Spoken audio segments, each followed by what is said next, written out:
then maybe when they realize they've lost their home, they'll come back later and say, oh, by the way, I didn't know. You know, as a lawyer, you hear, you know, all kinds of stories about people not being properly served and not getting proper notice. But quite frankly, we did everything under the statute we were required to do. Well, I guess, but my question is just in terms of protecting ourselves from a legal perspective, because I know you'd like us to protect ourselves from a legal perspective. You know, how can they allege? My question is, why not? I mean, how can they do that? Knock on the door and say, you know. Well, I think the assessor was reluctant to be knocking on the door. Now we're picking him out. Although I do nominate him for that job, but you know, at some point, I mean, what I think we need to do is do a more formal analysis of the status of these properties after we have title. Right now, we up until, you know, this week, we actually won't have title. So once we do have title, I think then someone does need to communicate with the people living there. I suspect they're not the owners. I think they're tenants probably, and I don't know who they're paying rent to. So, you know, we're going to have to take some steps here to secure these properties and then find out who the tenants are and find out who they're paying the rent to, and then that rent will soon be diverted to the town, and then we have to decide what we're going to do with the properties. But we don't need to wait to get the properties in our name to do that, do we? Yes, I wouldn't do that until you had title. Because you have no authority to do that other than, you know, so. Which will be in a matter of days, so I mean, it's not like it's going to take Mr. Noto, the process that you're using for these specific properties is the same process that you use for the properties that responded.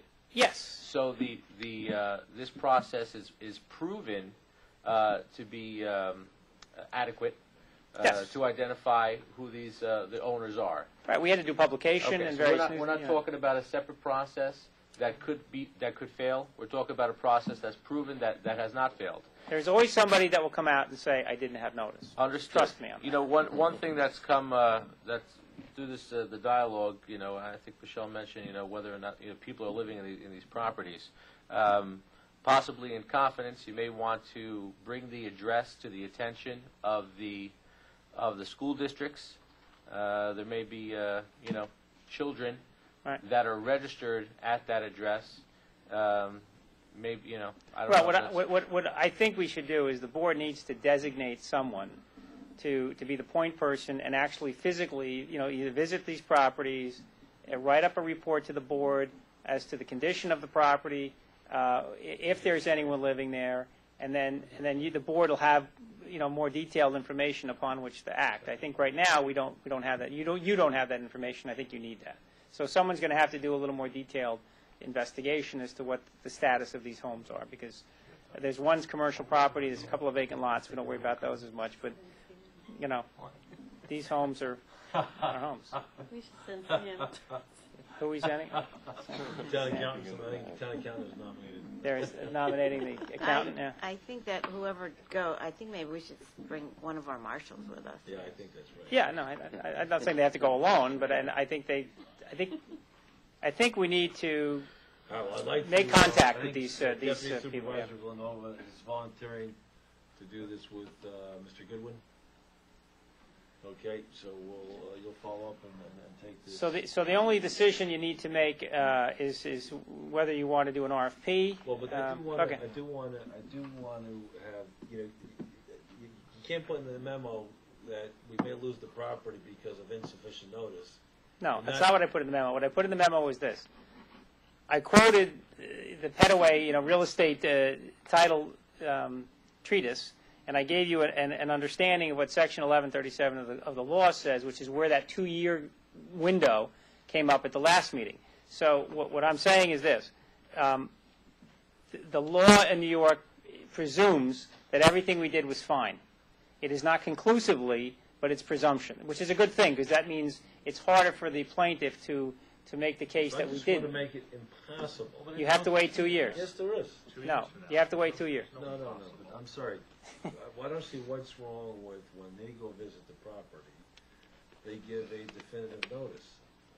Well, once we visit the property, we will be visiting it as the new owner.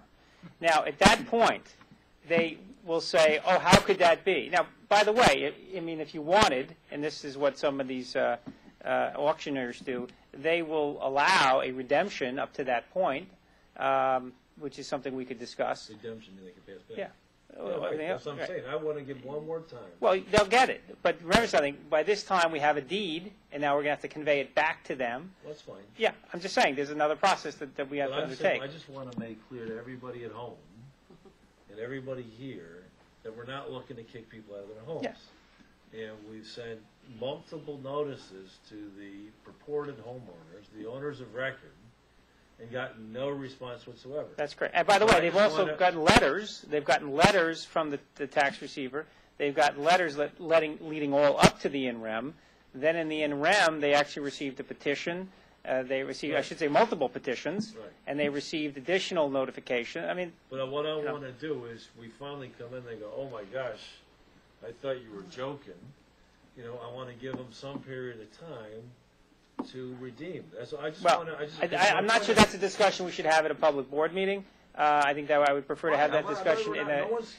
I'm happy to have it here, Paul. Well, because I think there's a legal strategy involved that you need to be aware of. I think there are legal strategic issues here that I think the board Okay, but should in be terms apprised of in an fairness, executive in terms- session. Okay, but in terms of us taking the deed and being fair to these occupants, as someone who just opened his 2007 mail, I'm a little bit concerned, and so